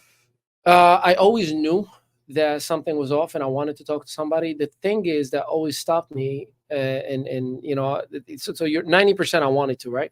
The 10% was I didn't trust people. And the therapist and I took us 30 days. Where, she knew, like, bruh, like I read the whole room. Like, as soon as I came in, I read the signs. I saw the phone. I saw the screen saver, and I knew exactly who she was. And I would be the nice guy and tell her what she wanted to hear. And then, you know, She caught you. she caught me in a way. She goes like, you know, you don't even have to talk, right? She's like, you can just sit there and say nothing, and that's okay too. And I was like, I talk for a living. This is what I do, you that's know. what he done. And what I realized, Reverse psychology on him. and what I realized is, you know, she had a feeling. Well, no, I'll tell you what it was. I told her that I spilled that I'm writing my third book. Mm. And oh yeah, that's great. What's it about? I'm like, my whole life, like, and I mean intricate details, bro. Like, I described the color of the wallpaper and the flowers that were in it, the car. Like, I mean, it's a movie waiting to happen, right? And what's the name of the book? it's gonna come out. It's not out yet. Forgivable Sins. Oh, So every religion claims about there's a set of unforgivable sins. Right. There are certain things that are unforgivable. Well, my family has atheists, it has Orthodox Christians, it has Buddhists, it has Muslim, it has Catholics, it has everybody. Yeah. And all those religions, all in common at some form, shape, format, they have their non-negotiables or unforgivable sins. right. Today, you know, when there's Christmas or there's holidays or whatever, mom, stepmom, dad, stepdad are on the same table as we're breaking bread. My sisters from my father, my brothers and sister from my mom, everybody's on the same table. Everybody looks at there's a sense of enough of a family that is still in existence, which usually what we've gone through as a family and how deep it was, like, I will cut your brakes and attend your funeral kind of mindset that, you know, I mean, just think about it like this, you know, for my mother to sit next to the same seat of my stepmother, who essentially took my father from my mother, next to each other, and say happy birthday and happy holidays and break bread, and that, sure, no problem, we get along for the sake of the children. We have a rule. There's no step. We don't do step brothers. We don't do step sister. We're a family. So that's it. The historical events of how I remember my mother having a butcher's knife on my father's neck, to my mother hiring a voodoo, you know, priest and doing voodoo in my mother's and my stepmother's doorsteps, and you know, how my mother my mother's is a descendant of the royal family in Morocco. Oh wow. Yeah, like in her passport it says Her Highness Miriam. Oh, yeah, wow. still. So That means you are too. No, yeah, well, yes, but she married outside the royal blood. Oh, okay. So, and that's where the story begins. I mean, you know, she was proposed to from within the royal family, Highness, the wealthiest family in Morocco, and she said, "Yeah, I'm gonna go to that blue collar." The story that American story. The story. She got gypped. She said nope, and she, you know, was like, I don't care what happens, I'm not gonna marry that guy. And then my father, who was, you know, helping my uncle as a mechanic and all that stuff with the motorcycle crew, they will include him here and there, and then he weaseled his way into dating the sister of his best friend without him knowing about it, while he's like, I am the royal family and you're a nobody, but I'm gonna let you hang around us, you know. And my father, who got beaten so many times, arrested so many times, and then they were like, stay away from her or we're going to arrest you and beat you up. And he's like, might as well kill me because I'm not going to. It was like the ultimate romantic thing. That's crazy cool, man. To how it ended up. So that's forgivable sins. So forgivable sins. It depicts the whole, you know, who is this guy and why. So she goes like, oh, that'll be great. She goes like, you know, I'd love to read it. I'm like, well, listen, it's obviously I'll have you sign an NDA. I'll give you the manuscript. So as I'm writing it, you can watch it and read it with me. So what did she do? She read and saw who this kid really is. Wow. And studied me. And then she goes like, you know, you don't have to say anything. She realized that I was the pleaser. Right. I will do everything to make you laugh. I will do everything to make sure that you're eating. I'll make sure, like, I will sacrifice myself for your well-being. Deep. And I will be hurt, dying inside. I'll be like, I'm good, man. Like, I got you. I will lift you up while I'm dying. Mm. And she realized that. So that was the first time she was like, you don't have to say anything, right? I was like, I'm feeling good. She was like, it's okay. You don't have to be everybody's hero. She's like, you can let go of that Superman, and that was the first time where, and I told her, I was Started like, to trust her there. I told her, I'm like, I'm always looking for the bad guy. I'm like, and this whole time, I'm be honest with you, I appreciate what you did. Wow. But this whole time, I'm thinking you're just here because you're getting a clock. Mm-hmm. There's that little clock. You're clocking me, and that's all you care about. So the longer I'm sitting here and talking to you, the more I tell you I am doing good, the quicker I'm out of here and I'm back into my life. And so she helped. deep. Yeah, she helped me out. So it was that trust Yeah. between me and that person that was the missing link. Or You know what? I want to say thank you though. for You know why? I personally have been dealing with the idea of getting counseling myself for my divorce and all of that. you're And robbing the trust, yourself. the trust is the issue because I don't know these people, and then I expect them to write something on my record. Yeah. Now So I got a record. Now they gonna got this file on me. yeah, But no. in reality, it's just really The beautiful thing, and this is what I was told, you got to find the right therapist for you. Now, I Right. was lucky. I faked it with her for about 4 weeks Mm. until she showed me, like, you don't have to play along. Like, you can just sit here, stay quiet, and leave. Mm. Like, and that's a session. So you have the right to, and it's covered by insurance. Mm-hmm. So, like, it's not like a money thing. Right. Yeah, dude. Wow. The best thing that I can advise any man or woman, I don't care how tough you think you are, it is what is beneath the surface that is killing you. That's really like, I tell every single person, right? So your mindset, I can't see your mindset right now. Like, I can't see it. But your attitude tells me what your mindset is, right? Mhm. Some people are positive, some people are negative, some people are immediately in the, they're quick to get angry at the they versus us. The status quo is set, like, all right, just tell me about your mindset. You've been hurt at some point and you feel disenfranchised, and that's why you are now justifying it with the government, but the government has freaking nothing to do with what you are right now. Yeah. Right. Matter of fact, you can be a millionaire tomorrow and the government will still have nothing to do with it, right? Yeah. So your mindset is unseen. Your attitude is the seen version of your mindset, and your attitude usually yields your activity or lack thereof. So if you have bad activities, that tells me that your attitude is bad. If your attitude is bad, that means your mindset is bad. So you can reverse engineer, reverse create the whole thing. Change your mindset, you change your attitude, you change your activity, and ta-da. Right. That's exactly right. Mindset is key. Manifestation, it work both ways, negative and positive. Yeah. Whether you like it or not. Whether you like it or Whether not. you know you're doing it or not. Well, I'll tell you, bro, I'll tell you how. You want to see how I explain manifestation? Man, y'all weren't expecting a manifestation is to put a physical form to something you're thinking about, right? Think about a letter. What is the letter you just thought about? Okay. It was a thought, unseen, uncreated, and now it is actually a visual format, right? If you have Play-Doh, you would think of the letter A and then you will form it in Play-Doh. It is just as simple as that. It is just a creation of what I'm seeing. The problem is it's not just the effort, is the bigger that thing that you want to create, the more work that it requires, right? So if it's just molding Play-Doh into a letter A, it's easy, simple. And that's why it's quick. If it's building a boat, it's gonna take a lot more and a lot longer. The problem is the way we're programmed and have been over the years is that I am manifesting $1 million, which is a big thing. I mean, 1%, to be a part of the 1%, you just got to make $440,000 a year. You don't even have to be a millionaire to be part of the 1%.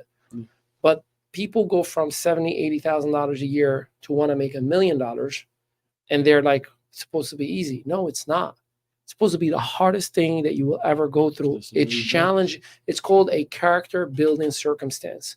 The more you build your character, the faster. Now, how do some people go backwards? You find athletes, they make it to the big league. Like in college, they are the best, disciplined, clean record, good kid, doing it all. They make it to the big league. All of a sudden, they're going backwards because while they arrive to what they consider the lid, that's it. We made it. There is no higher side of the life. So The beauty about life, you talk about the flower of life, it's continually growing. The law of vibration is continual motion. The moment the motion stops is death. So if you listen right now, obviously it's clean and audio, but you hear that? That's just vibration. That's this thing vibrating right now in our ears. That's this thing vibrating. Now, again, we clean it up in the studio so you guys won't hear it. but everything is in constant motion.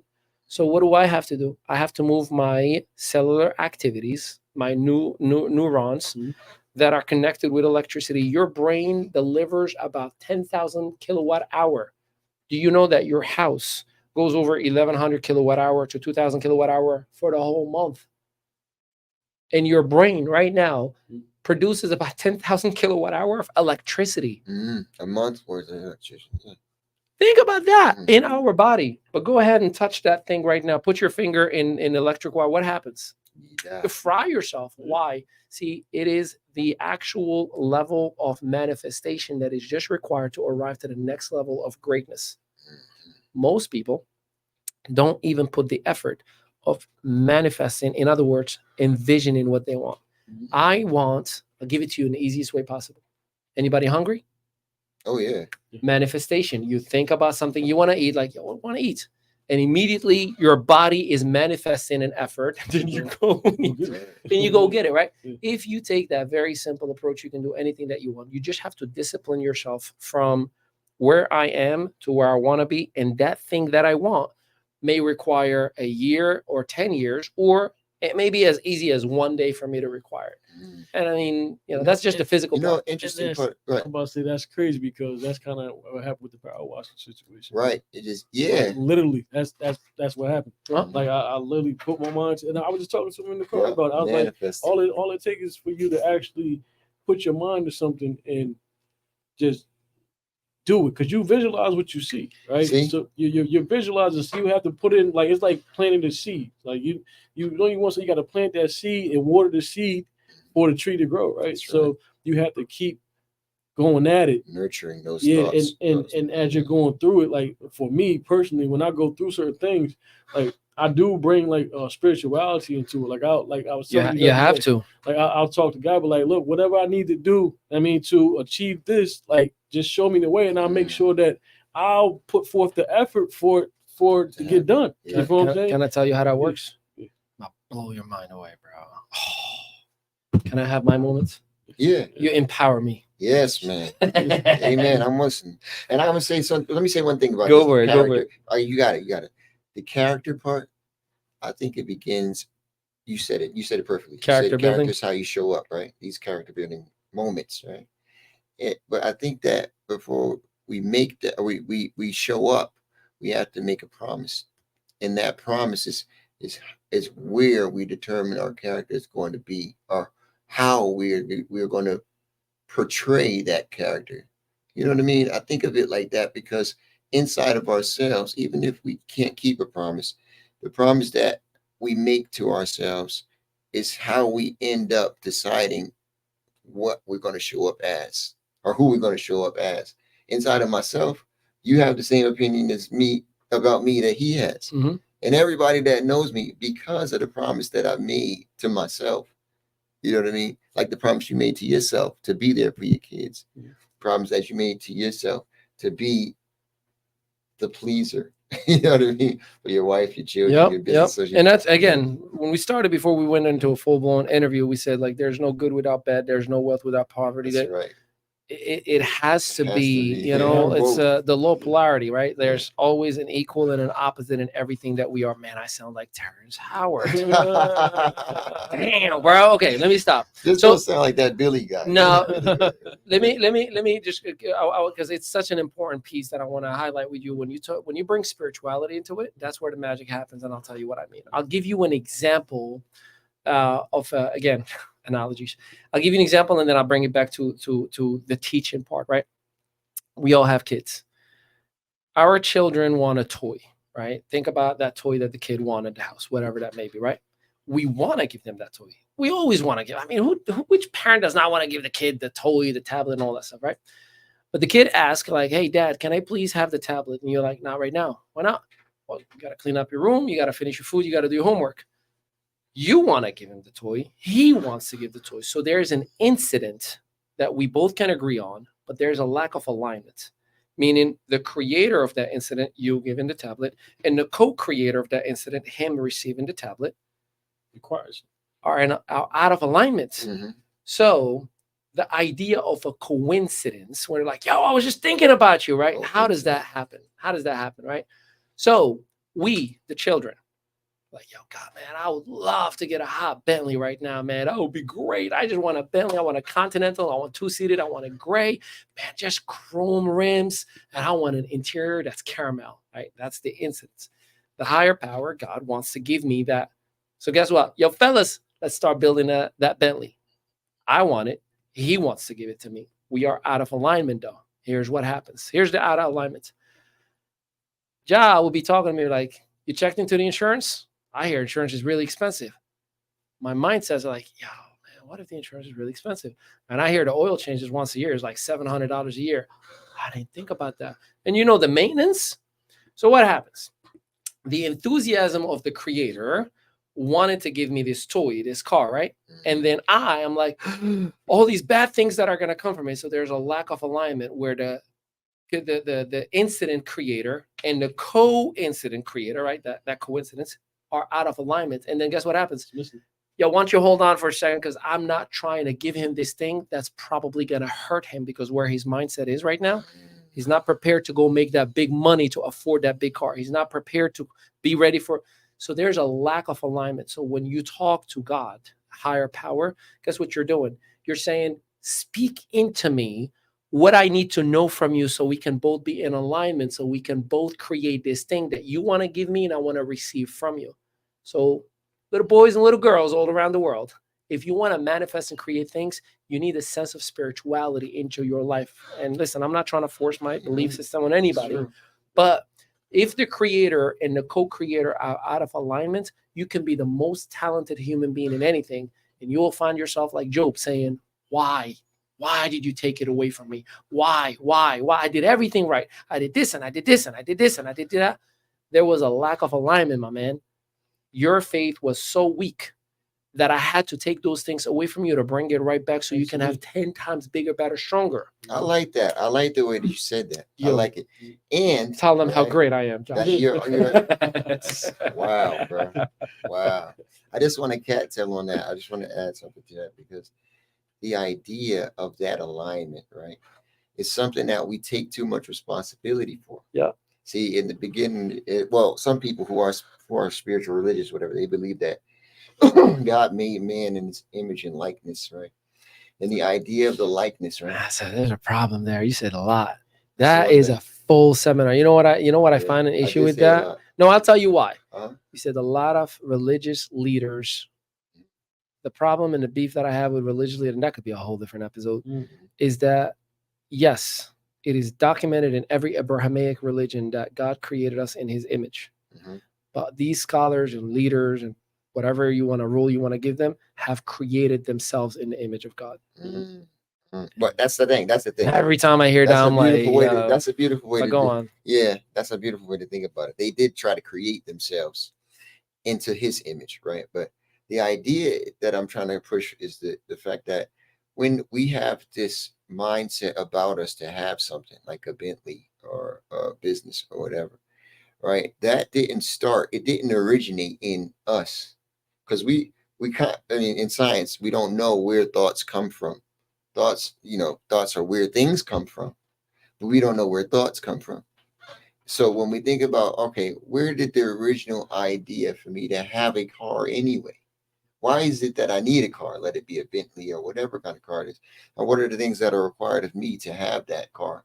All that conversation is it comes after the initial promise that you will have everything that you need to achieve what it is that you came to this life for, which is the root of the spiritual experience, to say, I'm here and I don't know what's coming, but I know I'm here for a reason. Right? I know there's a reason for me to be here. So Heavenly Father God, we say, speak into me, right? But the idea of him speaking into you, or even him doing things, for me, as as a son of a priest, and deaconess, and all of the studies that I've come through have made me understand that, hey, there is no work for God. For the Most High, He doesn't do anything like that. He's not interceding and injecting His influence on these things. That doesn't happen like we think about it, like it used to happen in the Bible. The ideas that we see in the Bible were taught to me in a different way. But in the Torah and but the idea is that inside of us there's an inherent ability. There's an inherent gift, right? And that is success. Whether it happens in one lifetime or 10 lifetimes, or whether it happens in a week or a month, is determined by how we accept what we were given. Acceptance is at the heart of this coincidence, right? Because you accept the responsibility of giving your son the iPad because you bought it for him, right? You know that he wants it, and you want to satisfy his desires, right? So when you think about where God comes into that, right? Where does God come into you giving your son an iPad made by a person in order to distract us from what it is that's going on in the natural world? Or maybe it's make us more passionate about going, all of those things. When we come into, oh God, do something for me, I don't believe in that. I believe that faith is the manifestation of what we know, and the faith is an act. So they say faith without works is dead. Mm-hmm. So the idea is that if we don't apply what we know, whatever you know is not really growing. It's not going to benefit you or the people who you want to serve. So the idea of is coming to this place where you say, okay, even though the insurance is going to be this much, you know what I mean? This is how I'm going to afford it. You know what I mean? It's the coming into getting past the things that you don't know, to accept that God has already given you everything that you need. You know what I mean? So He never has to do anything for you. Right. Well, and that's unfortunately where my connection to higher power, to God, to spirituality is strong from a personal standpoint. Right. I meditate a lot. I pray a lot. My beef is that religion has become an social, economic movement. Right. It's no different than politics. It became, all about rank, title, ego, and that's not. And again, I was born Muslim. I studied enough of Torah, and since 2012, my whole family have been deep into Christianity, and I don't say that in any disrespect to any faith or any. I believe genuinely that the Abrahamic faith is the same from its essence, from its root. The problem that I have again is, I get a lot of, do you believe in God? I always ask which one, because there's 2,000 of them. Right. Let's start there, right? Do you believe in the Word of God? Okay, which one? There's 850 denominations. Right. Isn't that the same team? Many different words. Right. Oh no, it expanded. I understand and I agree, but your perspective is limited by your knowledge. Mm-hmm. And my knowledge is inspired by my belief system. So, we can go for decades and ages and talk about the essence of God. I believe that God appears to those who want to see God in the form that they're comfortable with. Mm-hmm. If you see, there are people who see God in doves. Back in Old Testament, old stories of the prophets, God appeared in light. God appeared in a burning bush. God appeared in a dove. God appeared in, all these, in water, in all these different forms, because that person's faith was so interconnected with the higher power that higher power appeared, in the same sense that you may just be asleep in a dream and that's God speaking to you within your own dreams. Mm-hmm. So I think it's arrogance for me to be like, well, how do you know? Bro, that is an interconnection. And I genuinely believe that each one of us have God within us. Mm-hmm. And when you insult somebody and disrespect somebody, you're just essentially exactly, Real you know. life. I feel the same way. So that's what brought us three together. That's a fact. We all acknowledge the God in each one of us. And I see God in you. I see myself in you, Yeah. Ali. I see myself in you, Rob. You know what I mean? And I think that's why I feel at peace, because you saw me dealing with everybody the same way. I love everybody and I accept everybody. I receive that love that God gifted us to be with each other. I could be dead and alone in the deepest, darkest crevice of space somewhere. You know what I mean? But I'm here with you. Yeah. You know what I mean? That's a coincidence that, I don't think it's a coincidence. I think we all No. we It all- is a coincidence. It's just the word coincidence is misunderstood. People Right. think coincidence is a random act. right. No, a coincidence is an intentional act that was created by a creator and a co-creator for Right. an incident. That's what's called Right.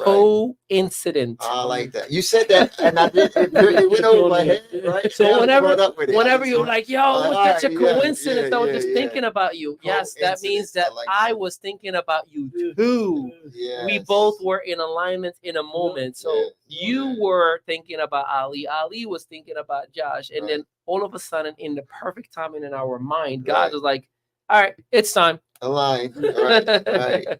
if you Morphin time. if you accept that, yeah, you're a father. If you accept that, there's so much beauty that happens in the world. Like, and I think more people have to be aware that, yes, I believe that God's word is real in its whole essence. I believe that it's perfect. Like, you can argue with history, but there's just so many things that are beautiful and good. And I Right. use it as a guidance to life. Yes. And going back to what you said, like, it's supposed to be an act. It's not, faith and Right. belief is an act.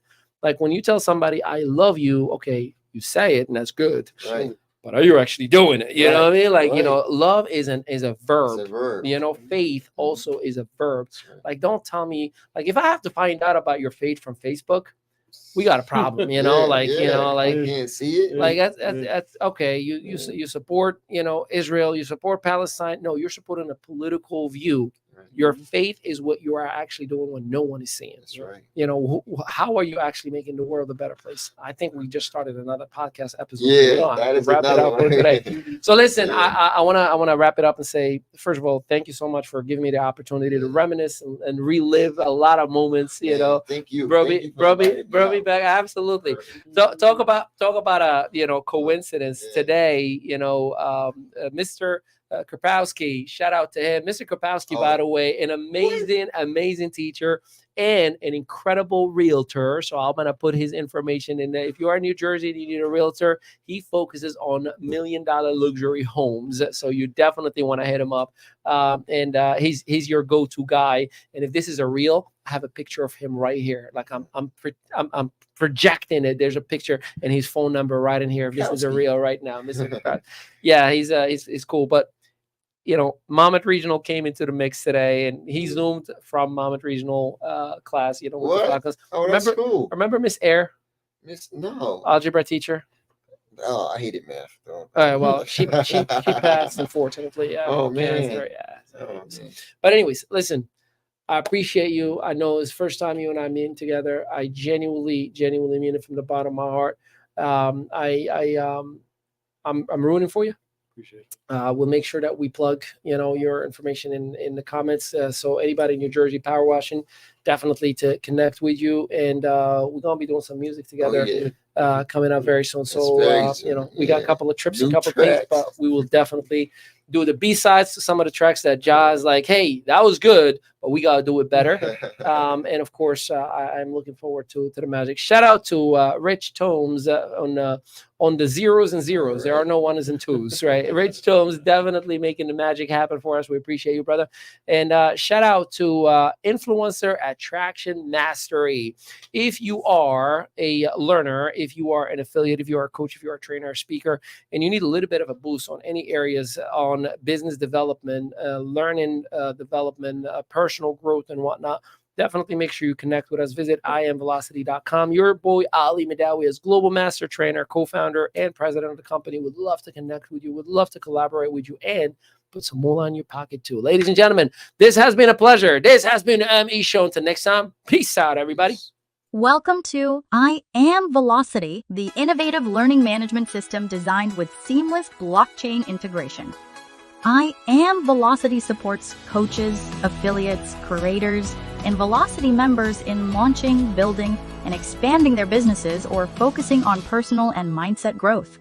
With the backing of our project team and Founders Advisory Board, who bring over 300 years of combined experience in travel, business, blockchain, and smart contracts, ViLocity Global offers an unparalleled educational experience.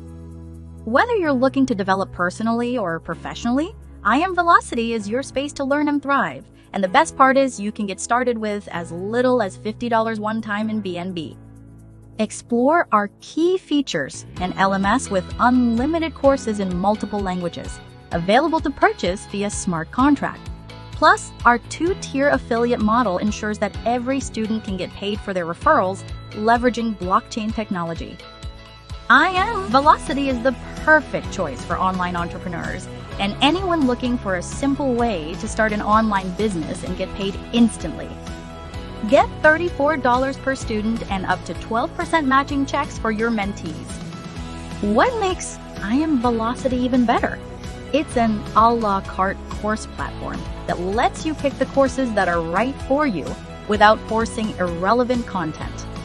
Get back to the person who shared this video with you and get started today.